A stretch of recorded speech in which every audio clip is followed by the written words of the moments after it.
Magandang araw mga ka-brother, mga ka-sister. Ako po si Brother Roy Solution TV. Nagtumatalakay po tayo ng tungkol sa Diyos, kabuhayan at kalikasan. Gusto niyo po ba ng buhay na walang hanggan? Gusto niyo po na maging ama ang Panginoon? Yan po ang ating tatalakayan ngayon.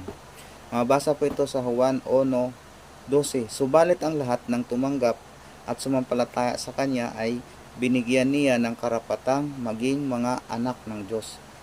So tayo pala lahat ng tao, dahil subalit ang lahat ng tumanggap at sumampalataya sa Kanya, lahat po talaga, lahat ng tao ay kayang iligtas ng Panginoon at kaya niyang gusto niya maging anak niya.